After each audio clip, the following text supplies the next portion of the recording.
નમસ્કાર મિત્રો, રમેશ કૈલા ચેનલમાં ફરી એકવાર આપનું સ્વાગત છે। આપ સૌ મિત્રો જાણો જ છો કે અમારી ચેનલ દ્વારા ફ્રી હેલ્થ કોર્સ શરૂ કરવામાં આવેલ છે, જેમાં હેલ્થના તમામ સબ્જેક્ટ આપ સૌ મિત્રોને ફ્રીમાં ભણાવવામાં આવશે, જે આગામી એએનએમ અને એમપીડબ્લ્યુની એક્ઝામ માટે ખૂબ જ મદદરૂપ થશે। અમારા દ્વારા જુદા જુદા ઘણા બધા subject midwifery, community, child health વગેરે પૂરા કરી દેવામાં આવેલ છે। એ બધા જ સબ્જેક્ટ જોવા માટે તમે અમારા પ્લેલિસ્ટમાં જઈ હેલ્થ કોર્સ નામના પ્લેલિસ્ટમાં જઈ તમે બધા જ સબ્જેક્ટ જોઈ શકશો। હવે આપણે વધુ સમય ન લેતા શરૂ કરીએ। આપ સૌ મિત્રો રેગ્યુલર વ્યુઅર છો તો આપણે બધાને વધુ ડિટેલ જણાવવાની જરૂર નથી। તો આપણે અગાઉ આપણે હેલ્થ સેન્ટર મેનેજમેન્ટના 2 વિડીયો જોયા, જેમાં બીજા વિડીયોમાં આપણે સરકારી યોજનાઓ જોઈ હતી અને જેમાં થોડીક યોજનાઓ બાકી રહી ગઈ હતી, તો એ યોજનાઓની આજે ચર્ચા કરીશું અને પછી આપણે આગળ વધીશું। તો આજની અગત્યની યોજના છે હેલ્થ એન્ડ વેલનેસ સેન્ટર। તો અગાઉ આપણે અહીંયા આયુષ્માન ભારત રાષ્ટ્રીય સુરક્ષા યોજના સુધી જોયું હતું। આજે હવે જોઈએ હેલ્થ એન્ડ વેલનેસ સેન્ટર। આપ સૌ મિત્રોની ક્ષમા માગું છું, કારણ કે ગયા વખતમાં આપણે લાસ્ટમાં એક જેકપોટ પ્રશ્ન પૂછવાનું બાકી રહી ગયો હતો, પણ આ વિડીયોના એન્ડમાં આપણે જેકપોટ પ્રશ્ન જરૂર પૂછીશું અને જેકપોટ પ્રશ્નનો સાચો જવાબ આપનારને અમારા એ એપ્લિકેશનમાં જૂના પેપર ફ્રીમાં આપીશું। આપ સૌ મિત્રોને જણાવો કે અમારી એપ્લિકેશન એક છે, જેમાં તમે અમારા દ્વારા ઘણું બધું મટીરિયલ એમાં પ્રોવાઈડ કરવામાં આવે છે। એપ્લિકેશનની લિંક ડિસ્ક્રિપ્શન બોક્સમાં આપેલી છે। એમાં એક ક્વિઝ નામનો પોર્શન છે, જેમાં તમને 15,000થી વધુ ક્વેશ્ચન એમસીક્યુની પ્રેક્ટિસ કરી શકશો અને આ પ્રેક્ટિસ છે 3 દિવસ સુધી ફ્રી છે। જો તમે પ્રેક્ટિસ કરવા માંગતા હોય તો તમે એમાં જઈ અને પ્રેક્ટિસ કરી શકો છો। 3 દિવસ જો તમને ગમે તો પછી આગળ પેમેન્ટ કરાવજો। તો ચાલો આપનો વધુ સમય ન લેતા આપણે શરૂ કરીએ આજની આપણી ટેસ્ટ સિરીઝ। આજની આપણી જે પ્રશ્નો જોઈએ તો પહેલો પ્રોગ્રામ છે હેલ્થ એન્ડ વેલનેસ સેન્ટર। તો આપણે બધાને ખબર છે કે જે સબ સેન્ટર હતું એનું નવું નામ અપડેટ કરી અને હેલ્થ એન્ડ વેલનેસ સેન્ટર આપવામાં આવેલું છે। વર્ષ 2002 સુધીમાં કેટલા તો કે 1.5 lakh health and wellness centre શરૂ કરવાના હતા, જ્યાં શું આપવામાં આવે છે તો આ ડાયગ્નોસ્ટિક સેવાઓ અને આવશ્યક દવાઓ નિઃશુલ્ક આપવામાં આવે છે। ખાલી હેલ્થ એન્ડ વેલનેસ સેન્ટર એ કોનું નામ છે તો સબ સેન્ટરનું નવું નામ છે, યાદ રાખજો। પીએચસીનું નવું નામ શું છે તે તમારે મને કોમેન્ટ બોક્સમાં કોમેન્ટ કરી જણાવવાનું છે। નેક્સ્ટ છે મેરા ઇન્ડિયા। તો કે વર્ષ 2030 સુધીમાં મલેરિયા ઉન્મુક્ત કરવા માટે તાજેતરમાં મેરા ઇન્ડિયા અભિયાન લોન્ચ કરવામાં આવ્યું હતું। મેરા ઇન્ડિયાનું ફૂલ ફોર્મ શું થાય તો કે malaria elimination research elements India. આ યોજના શેના માટે છે તો કે 25 એપ્રિલ 2019માં વિશ્વ મેલેરિયા દિવસના રોજ ભારતના ICMR Indian council of medical research મારફતે આ અભિયાન લોન્ચ કરવામાં આવેલું હતું। કયું અભિયાન તો કે મેરા ઇન્ડિયા। કોને લોન્ચ કર્યું હતું તો કે વિશ્વ મેલેરિયા દિવસ 25 એપ્રિલ 2019ના રોજ ICMR Indian council of medical research મારફતે આ અભિયાન લોન્ચ કરવામાં આવેલું હતું। આ અંતર્ગત સંકલિત સંશોધનના સંસ્થાઓની ભાગીદારી આંતરરાષ્ટ્રીય પ્રયત્નો પૂરક બને અને મેલેરિયાનું જોખમ ધરાવતી વસ્તી ઉપર કેન્દ્રિત કરી શકાય। આપણે ખબર છે કે મેલેરિયાને કારણે પહેલાં ઘણા બધા ડેથ થતા હતા, જે આપણે મહદ અંશે ઘટાડી શક્યા છીએ। એના પછીની યોજના છે મધર એબ્સોલ્યુટ એફેક્શન। આ યોજના હેતુઓ શું છે, આનો એક હેતુ ખાસ યાદ રાખજો। આ એક રાષ્ટ્રવ્યાપી કાર્યક્રમ છે, જેનો ઉદ્દેશ્ય બાળકને પ્રારંભિક અવસ્થામાં તેના કુપોષણથી બચાવવા માટે સ્તનપાન આપવાનો છે। શું છે આપને ખબર છે કે મોટાભાગે શેના કારણે બાળકનું મૃત્યુ થતું હોય અથવા તો બાળક માટે રોગી થવાનું કારણ શું હોય છે તો કે પૂરતું સ્તનપાન ન મળે। કુપોષણ એ મેઇન કારણ હોય છે, તો સ્તનપાન આપવાનો આ યોજનાનો મુખ્ય હેતુ છે। મિશન પરિવાર વિકાસ। આ યોજનાનો મુખ્ય ઉદ્દેશ્ય શું છે તો કે આ યોજનાનો મુખ્ય ઉદ્દેશ્ય છે 2025 સુધીમાં 2.1ના રિપ્લેસમેન્ટને ફર્ટિલિટીનો લક્ષ્યાંક પ્રાપ્ત કરવાનો છે। ટૂંકમાં જે બાળકો જે દર ફેમિલી દીઠ મેક્સિમમ 2 બાળકો રહીએ, અમે 2 અને અમારો 2નો લક્ષ્યાંક એચીવ થાય, તે આ યોજનાનો મુખ્ય હેતુ છે। નેક્સ્ટ છે સાર્વભૌમિક ટીકાકરણ કાર્યક્રમ। રસીકરણથી રોકી શકાય તેવા રોગો અટકાવવા માટે આ એક નિઃશુલ્ક રસીકરણ કાર્યક્રમ છે। આ કાર્યક્રમ ક્યારથી ચાલુ કરવામાં આવ્યો હતો 1985થી કાર્યરત છે અને 2019 મુજબ આ અંતર્ગત 12 રોગ વિરુદ્ધ રસીઓ આપવામાં આવે છે। કયા રોગ આપને બધાને ખબર છે, પહેલાં 7 રોગ હતા, અત્યારે હાલમાં 12 રોગનો સમાવેશ કરવામાં આવે છે। મિશન ઇન્દ્રધનુષ, તો કે ડિસેમ્બર 2014માં સરકારે મિશન ઇન્દ્રધનુષ શરૂ કર્યો હતો, જે સાર્વત્રિક ટીકાકરણ કાર્યક્રમ અંતર્ગત અમુક બાળકો એવા હોય છે કે જે એક વેક્સિનનો ડોઝ લે અને પછી નથી લેતા, અમુક એવા હોય છે 2 લઈને પછી નથી લેતા. તો જે બાળકો છૂટી ગયા છે અથવા તો જે બાળકોએ આગળના ડોઝ નથી લીધા તે બાળકોને શોધી અને એને રસીકરણ કરવું એ આ યોજનાનો મુખ્ય હેતુ હતો. આપને ખબર છે મિશન ઇન્દ્રધનુષના ઘણા બધા ફેઝ પણ ચાલે છે. હાલમાં કેટલામો ફેઝ ચાલે છે તે તમારે મને કોમેન્ટ બોક્સમાં કોમેન્ટ કરી જણાવવાનું છે. તો મિશન ઇન્દ્રધનુષ અંતર્ગત શું હોય છે, તો કે જે બાળકો રસીકરણ સાર્વજનિક ટીકાકરણ કાર્યક્રમ અંતર્ગત જે બાળકો છૂટી ગયા છે તેને કવર કરવો એ આનો હેતુ છે. નેક્સ્ટ જોઈએ કે ઇવિન, તો ઇલેક્ટ્રોનિક વેક્સિન ઇન્ટેલિજન્સ નેટવર્ક. આ યોજના શું છે, તો કે તેનો ઉદ્દેશ ભારત સરકારના સાર્વભૌમિક ટીકાકરણના કાર્યક્રમને સમર્થન આપવાનો છે. ઇવિન ભારતની સ્વદેશી ટેકનોલોજી પ્રણાલી છે, જેમાં રસીકરણ ભંડારણની એટલે કે રસીકરણના સ્ટોકની માહિતી ડિજિટલી ઉપલબ્ધ હોય છે. અને આ એક સ્માર્ટફોન એપ્લિકેશન માધ્યમથી કોલ્ડ ચેન ઉપર પણ નજર રાખવામાં આવે છે. આપ સૌ મિત્રો જાણો છો કે એક ILR હોય છે, એના ઉપર એક ઇવિન ઓલું હોય છે, પોર્ટલ હોય છે, અને એની અંદર એક સિમ કાર્ડ હોય છે. આ સિમ કાર્ડ દ્વારામાં 4 નંબર સેવ હોય છે. ક્યાં તો કે એક ફાર્માસિસ્ટનો હોય, એક ફાર્માસિસ્ટ અથવા તો જેની પાસે વેક્સિનનો ચાર્જ હોય એનો નંબર હોય છે, એક બીજા કોનો હોય છે, તો કે PSCના મેડિકલ ઓફિસરનો હોય છે, ત્રીજો કોનો હોય છે, તો આપ સૌ મિત્રો જાણો છો એક તાલુકા કે જિલ્લા લેવલના જે અધિકારી હોય એનો હોય, અને ચોથો ક્યાંનો હોય છે, તો કે ગાંધીનગરનો હોય છે. આ જ્યારે વેક્સિનના ટેમ્પરેચરમાં કાંઈ પણ ફેરફાર થાય ત્યારે આ ચારેય લોકોને એક મેસેજ જતો હોય છે, અને એના દ્વારા એ લોકો એક્શન લેતા હોય છે, જેથી વેક્સિનને બગડતી અટકાવી શકાય છે. આ ઉપરાંત ઇવિન પોર્ટલમાં બીજું શું હોય છે, તો કે વેક્સિનના સ્ટોકની પણ માહિતી હોય છે. ઘણી વખત કોઈ લાભાર્થી તમારી પાસે આવે અને તમારી પાસે કોઈ વેક્સિન નથી, દાખલા તરીકે રોટાવાયરસ ફિનિશ થઈ ગઈ તમારી પાસે, તો તમે સ્ટોકમાં જોઈ અને બતાવી શકો છો કે આ વેક્સિન કઈ જગ્યાએ ઉપલબ્ધ છે. તો આ એક ઇવિન ટેકનોલોજી ખૂબ જ અગત્યની છે, બરાબર. અને 21 રાજ્યોમાં આ કાર્યક્રમ ચાલી રહ્યો છે. કોણ ચલાવે છે, તો એ યાદ રાખજો, UNDP United National development programme દ્વારા આ કાર્યક્રમ ચલાવવામાં આવે છે. નેક્સ્ટ યોજના છે રાષ્ટ્રીય કૃમિમુક્ત પહેલ. આપણે ખબર છે માટીથી થતા હેલ્મેન્થિયાસિસનો ચેપ, જે આપણે કૃમિ રોગ કહીએ છીએ, તેને અટકાવવા માટેની આ યોજના છે, જેમાં 1 થી 19 વર્ષના બાળકોનો સમાવેશ કરવામાં આવે છે.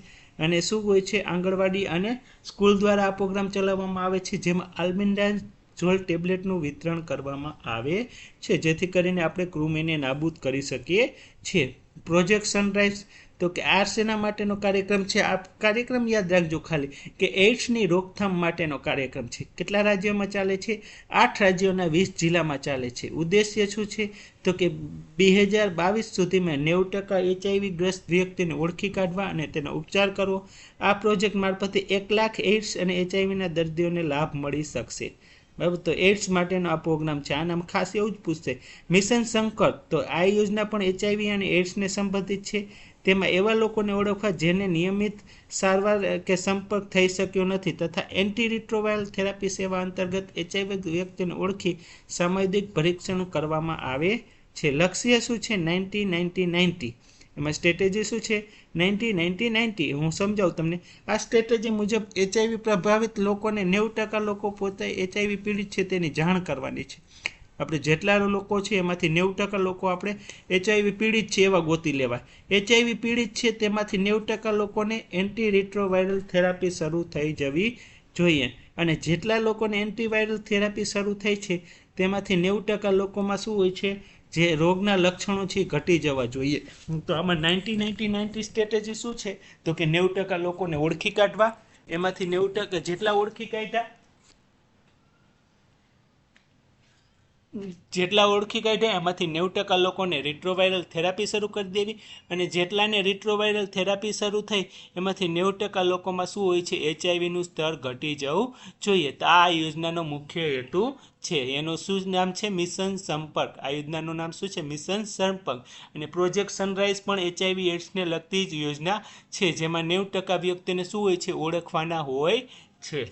નેક્સ્ટ જોઈએ અનમોલ. અનમોલનું ફૂલ ફોર્મ જ આપને રિલેટેડ છે, ઓક્ઝિલરી નર્સ મિડવાઇફ્સ ઓનલાઈન. આ એક એન્ડ્રોઈડ આધારિત એપ્લિકેશન છે જે એએનએમના અધિકાર ક્ષેત્રમાં આવતા ડેટા અપલોડ કરવાની સુવિધા પ્રદાન કરે છે. તે આધારિત કાર્ડથી જોડાયેલ હોય છે. અનમોલ એ ખાસ કરીને આપણા રાજ્યમાં હાલ એક્ટિવ નથી, આપણે ટેકો યુઝ કરીએ છીએ, પણ અનમોલ પણ ટેકો જેવી જ એક પ્રકારની એપ્લિકેશન છે. નેક્સ્ટ છે કિલકારી. તો આ પણ મોબાઈલ ફોન ઉપર ગર્ભાવસ્થાના બાળકોના જન્મ, બાળકોના સંભાળની જોડાયેલા અલગ અલગ ઓડિયોમાં ઉપલબ્ધ હોય છે, જેના દ્વારા માતાને બાળકની શું કેર લેવી એની જાણકારી મળી રહે છે. તો કિલકારી પણ ખાસ યાદ રાખજો, જેમાં અલગ અલગ ઓડિયો વિડીયો હોય છે જેનો દ્વારા માતાને બાળકની શું સંભાળ લેવી તેને રિલેટેડ વિડીયો હોય છે. ઈ રક્તકોષ. તો ઈ રક્તકોષ એક એકત્રીકૃત બેંક સંબંધિત સૂચના પ્રણાલી છે જે રાજ્યના દરેક બ્લડ બેંકને એક નેટવર્ક જોડે છે, જેથી કયા જગ્યાએ કયા ગ્રુપનું બ્લડ અવેલેબલ છે તેની માહિતી મળી રહે છે, જેથી કરીને ઇમરજન્સીમાં જો કોઈને કોઈ બ્લડની જરૂર હોય તો એ બ્લડ મળી રહે છે. નો મોર ટેન્શન ખાસ યાદ રાખજો, કેન્દ્રીય મંત્રી જેપી નડ્ડા દ્વારા આનું ઉદ્ઘાટન કરવામાં આવેલ હતું. આ એપ્લિકેશન શેના માટે છે? તો કે તણાવ ઘટાડવા માટે. આપને ખબર છે હાલમાં ડિપ્રેશનના કેસ દિવસે ને દિવસે વધતા જાય છે, કારણ કે લોકો વાત કરવાને બદલે મોબાઈલ વધારે જોતા હોય છે, તો એના કારણે ડિપ્રેશન વધતું જાય છે. એટલા જ માટે 2014 કે 15 મને યાદ નથી એક્ઝેક્ટ, ત્યારે સરકારે એનું WHO થીમ પણ એવી જ હતી કે let's talk depression let's talk, ચાલો વાતો કરીએ અને ડિપ્રેશન ઘટાડીએ. તો વાતો આપણે ક્યારેય કોઈ વસ્તુ શેર નથી કરી શકતા ત્યારે આપણે ડિપ્રેશનનો ભોગ બનીએ છીએ. તો નો મોર ટેન્શન એપ એના માટે જેપી નડ્ડા સાહેબ દ્વારા, જે આપણા કેન્દ્રીય મંત્રી છે તેના દ્વારા આ એપ લોન્ચ કરવામાં આવેલી હતી, જેના દ્વારા આપણે તણાવનું લેવલ જાણી શકીએ અને એના ઘટાડવા માટે જુદી જુદી કસરત અને માર્ગદર્શન પૂરું પાડવામાં આવે છે. લક્ષ્ય labour room quality improvement initiative. લક્ષ્ય એક યોજના છે જે ખાસ કરીને લેબર રૂમને રિલેટેડ હોય છે. લેબર રૂમમાં અને ઓપરેશન થિયેટર, જે મેટર્નિટીને લગતા ઓપરેશન કરવામાં આવે છે, ત્યાં માતા અને બાળ મૃત્યુદર ઘટાડવા માટેના ઘણા બધા ક્રાઇટેરિયા છે. જેમાં આપણે હોસ્પિટલ હોય તો આમાં એનક્વાસનું ઇન્સ્પેક્શન થાય, એમ લેબર રૂમનું ઇન્સ્પેક્શન જેને લક્ષ્ય કહેવામાં આવે છે. તો આ યોજના અંતર્ગત જિલ્લાની હોસ્પિટલ, સામુદાયિક સ્વાસ્થ્ય કેન્દ્ર તથા સરકારી મેડિકલ કોલેજોનો પણ સમાવેશ કરવામાં આવે છે અને એને ચેક કરી અને ગુણવત્તા નક્કી કરવામાં આવે છે અને એને પછી સર્ટિફિકેટ આપવામાં આવે છે. નેક્સ્ટ છે રાષ્ટ્રીય આયુષ અભિયાન. તો આયુષનું પૂરું નામ આયુર્વેદ, યોગા, યુનાની, સિદ્ધા અને હોમિયોપેથિક છે. આ આયુષ મિશન સપ્ટેમ્બર 2014માં લોન્ચ કરવામાં આવ્યું હતું. આ આયુષ સેવા સાર્વજનિક પહોંચાડવા માટે સુનિશ્ચિત કરવા માટે અસરકારક કિંમતે સેવાઓ છે. જે આપણે ખબર છે કે પહેલાં આપણે ખાલી એલોપેથિક દવાઓ જ લેતા, પણ હાલમાં આયુષનો આપણે ઘણા બધા લોકો છે એ શું કરે છે, આયુષની દવાઓ લે છે, જેમાં આયુર્વેદિક દવાઓ પણ લે છે અને હોમિયોપેથિક દવાઓ પણ ઉપયોગ વધતો જાય છે. નેક્સ્ટ જોઈએ કે એનસીડી. આપને ખબર છે કે એવું કહેવાય છે કે 2021 સુધીમાં ભારત છે એ ડાયાબિટીસનું કેપિટલ થઈ જશે. એનસીડી એટલે શું? તો કે નોન કોમ્યુનિકેબલ ડિઝીઝ, જેમાં મુખ્ય 3 રોગો આવે: ડાયાબિટીસ, કેન્સર અને હાઇપરટેન્શન. આ રોગો ઘટાડવા માટે ભારત સરકાર દ્વારા એનસીડી કાર્યક્રમ લોન્ચ કરવામાં આવ્યો. ક્યારે? તો કે 12 નવેમ્બર 2021ના રોજ. ક્યાંથી? તો કે પાલનપુર ખાતેથી સમગ્ર રાજ્યમાં નિરામય ગુજરાત અભિયાન શરૂ કરવામાં આવ્યું. આ કાર્યક્રમનો હેતુ દર વર્ષે ડાયાબિટીસ, હાઇપરટેન્શન, મોઢાના કેન્સર, સ્તનના કેન્સર, ગર્ભાશયના મુખના કેન્સર, પાંડુરોગ, કિડનીની બીમારી, જે એનસીડી છે ટૂંકમાં નોન કોમ્યુનિકેબલ છે, જે ચેપી રોગ નથી, એ રોગો ઘટાડવા માટે સેવાઓ ઉપલબ્ધ કરવા માટેની આ યોજના છે. તો આ યોજના યાદ રાખજો ક્યાં શરૂ કરવામાં આવી? માનનીય મુખ્યમંત્રી દ્વારા 12 નવેમ્બર 2001ના રોજ પાલનપુર ખાતેથી સમગ્ર રાજ્યમાં નિરામય ગુજરાત અભિયાન શરૂ કરવામાં આવેલ છે. તો એનસીડીનું બીજું નામ શું છે? તો કે નિરામય ગુજરાત. યાદ રાખજો, એનસીડી કાર્યક્રમનું બીજું નામ શું છે? તો કે નિરામય ગુજરાત. નેક્સ્ટ જોઈએ આપણે રાષ્ટ્રીય રક્તપિત્ત નિર્મૂલ કાર્યક્રમ, તો કે 1955માં શરૂ કરવામાં આવ્યો હતો. ભારત સરકારના સેન્ટ્રલ લેપ્રસી ડિવિઝન દ્વારા શરૂ કરવામાં આવ્યો હતો. યોજનામાં 1983માં છેલ્લે સુધારો વધારો કરવામાં આવ્યો, જેમાં રક્તપિત્તના ચિહ્નો લક્ષણો ધરાવતા તમામ દર્દીઓને બહુ ઔષધીય સારવાર પૂરી પાડવામાં આવે. બહુ ઔષધિ એટલે શું થાય, જેને આપણે MDT કહીએ, મલ્ટી ડ્રગ્સ થેરાપી પૂરી પાડવામાં આવે છે. અને જો એને કોઈ ખોટખા પણ આવી જાય, આપણે ખબર છે કે લેપ્રસીને કારણે ખોટખા પણ આવે, તો ને માઇક્રોસેલ્યુલર રબર MCR શૂઝ પણ મફત પૂરા પાડવામાં આવે છે. અને જો કોઈ ઓપરેશન કરવાની જરૂર પડે તો એને રિકન્સ્ટ્રક્ટિવ સર્જરી પણ મફત કરી આપવામાં આવે છે. કઈ કઈ જગ્યાએ કરી આપવામાં આવે છે, તો કે સિવિલ હોસ્પિટલ અમદાવાદ ખાતે અને SSC હોસ્પિટલ વડોદરા અને સિવિલ હોસ્પિટલ સુરત ખાતે મફત ઓપરેશન પણ કરી આપવામાં આવે છે. તો 3 વસ્તુ આમાં આવશે કે એક મફત દવા આપે, MDT સારવાર આપે, પછી માઇક્રોસેલ્યુલર રબરના શૂઝ MCR શૂઝ મફત પૂરા પાડવામાં આવે અને રિકન્સ્ટ્રક્ટિવ સર્જરી મફત કરી આપવામાં આવે છે. ખૂબ જ અગત્યનો રાષ્ટ્રીય તમાકુ નિયંત્રણ કાર્યક્રમ, જે તમાકુ વિરોધી કાયદો કોટપા એક્ટ 2003 અંતર્ગત આ યોજના છે. કોટપાનું ફૂલ ફોર્મ તમારે યાદ રાખવાનું છે. આમાં જુદા જુદા અલગ અલગ કાયદાઓ છે. કલમ 4 શું છે, તો કે જાહેર સ્થળે ધૂમ્રપાન કરવા અંગે પ્રતિબંધ, અને જો જાહેર સ્થળે ધૂમ્રપાન કરે તો વ્યક્તિગત અપરાધીને કેટલા રૂપિયા, 200 રૂપિયાનો દંડ થાય છે. અને કોઈ એવા અમલદાર હોય જાહેર સ્થળે અપરાધ સંખ્યાને સક્ષમ દંડ કરવામાં આવે છે. પછી સિગારેટ અને તમાકુની બનાવટોની જાહેરાત આપવા પર પ્રતિબંધ. જો કોઈ સિગારેટ અને તમાકુ બનાવતા હોય અને એની જાહેરાત આપે તો એને ઉપર પ્રતિબંધ મૂકવામાં આવે છે. અને જાહેરાત આપે કોઈ એની જાહેરાત, તો એને શું કરવામાં આવે છે, 2 વર્ષની સજા અથવા તો 1000 રૂપિયાનો દંડ કરવામાં આવે છે. અને છતાં પણ બીજી વાર પણ જાહેરાત આપે તો 5 વર્ષની સજા અને 5000 રૂપિયાનો દંડ કરવામાં આવે છે. પછીનો કાયદો છે કલમ 5, સગીર વયની વ્યક્તિઓને તેમજ શૈક્ષણિક સંસ્થાઓની આસપાસ વેચાણ કરવા પર પ્રતિબંધ. જો કોઈ 18 વર્ષથી નાની ઉંમરનો વ્યક્તિ તમાકુ કે એવું કંઈ વેચતો હોય તો એને 200 રૂપિયાનો દંડ મળે. અને જો શૈક્ષણિક સંસ્થા એટલે કે કોઈ સ્કૂલની આજુબાજુ વેચાણ થતું હોય તો પણ 200 રૂપિયાનો દંડ કરવામાં આવે છે.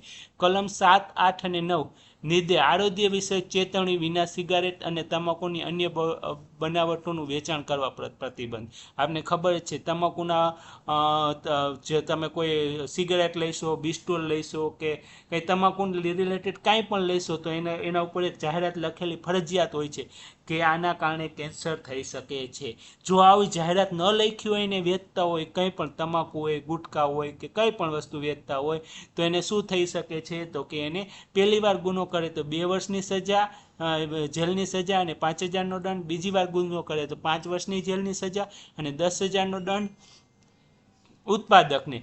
અને જે વેચતા હોય એને શું કરે, તો કે 1 વર્ષની સજા અને 10,000નો દંડ. બીજી વાર કરે તો 2 વર્ષની સજા અને 3,000નો દંડ હોય છે. બંને માટે અલગ અલગ છે, ઉત્પાદન અને વેચાણ માટે બંને માટે અલગ અલગ છે.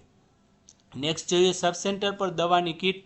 તે પહેલાં મિત્રો તમને જણાવવાનું કે બધા જ માટે અમારા દ્વારા એક બુક્સ પણ બનાવવામાં આવેલ છે. અમારી જુદી જુદી એડિશનની બુક્સો પણ છે, જેમાં આપ સૌ જોઈ શકો છો કે આ GNCના જુદા જુદા પેપર સોલ્યુશનની બુક છે, જે તમારા જુનિયરને કામ આવી શકે છે.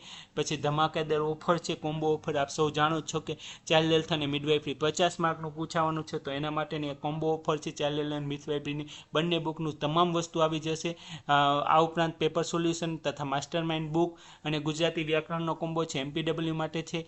ANM ગુજરાતી વ્યાકરણ અને પેપર સોલ્યુશનનો કોમ્બો છે, જે ANM માટે છે. બેસ્ટ કોમ્બો છે. ઘણા બધા મિત્રો આ કોમ્બોનો લાભ લીધો છે.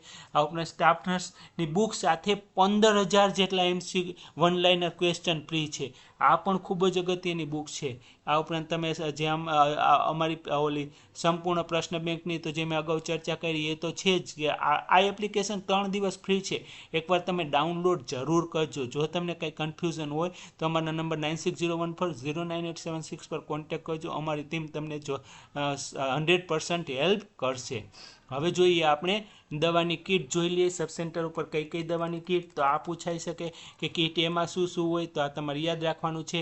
ORS હોય, આયર્ન ફોલિક એસિડની લાર્જ ટેબ્લેટ હોય, આયર્ન ફોલિક એસિડની સ્મોલ ટેબ્લેટ હોય, આયર્ન ફોલિક એસિડ સિરપ હોય, ફોલિક એસિડ હોય, ક્લોટ્રીમેક્સોજોલ હોય, ટેબ્લેટ ઝીંક હોય, વિટામિન એ સિરપ હોય અને જેન્સન વાયોલેટ ક્રિસ્ટલ હોય છે. કીટ બીમાં શું હોય છે, તો કે મિથાઇલ એર્ગોમેટિક ટેબ્લેટ હોય, મિથાઇલ એર્ગોમેટિક ઇન્જેક્શન હોય, ટેબ્લેટ પેરાસિટામોલ હોય, ટેબ્લેટ આલ્બેન્ડાઝોલ હોય, ટેબ્લેટ ડાયસાયક્લોમિન હોય, ઓઇન્ટમેન્ટ ક્લોરફેનાઇલ આઈ ઓઇન્ટમેન્ટ હોય, બીટાડીન ઓઇન્ટમેન્ટ હોય, કોટન બેન્ડેજ હોય, એબ્સોર્બલ કોટન હોય છે. તો આ કીટ એ અને બી ને રિલેટેડ જે બધું વસ્તુ હોય છે, આવું પણ ઘણી વખત એકવાર પૂછાયેલું છે, મને યાદ નથી કે કેવો પ્રશ્ન હતો, પણ કીટ 1 અને 2 માંથી પ્રશ્ન પૂછાય છે. નેક્સ્ટ જોઈએ વાર્ષિક કાર્ય આયોજન કરવા માટેની સામાન્ય સૂચનાઓ, જે આપણે આગળના વિડીયોમાં જોઈશું. આપ સૌ મિત્રોનો અમારી સાથે જોડાવા માટે ખૂબ ખૂબ આભાર. અને હવે જોઈએ આજનો જેકપોટ પ્રશ્ન. આપ સૌ મિત્રો રાહ જોઈ રહ્યા છો, આગલા વિડીયોમાં ભૂલાઈ ગયો તો આજે જેકપોટ પ્રશ્ન જોઈએ. તો આજનો જેકપોટ પ્રશ્ન છે, NCD પ્રોગ્રામને બીજા કયા નામે ઓળખવામાં આવે છે? NCD પ્રોગ્રામને બીજા કયા નામે ઓળખવામાં આવે છે? સાથે એ પણ લખજો કે NCD પ્રોગ્રામની શરૂઆત કયા જિલ્લામાંથી થઈ હતી. થેન્ક યુ, ખૂબ ખૂબ આભાર. ફરી મળીશું આવતીકાલે રાત્રે 9 વાગે આવા જ નવા પ્રશ્નો સાથે. Thank you.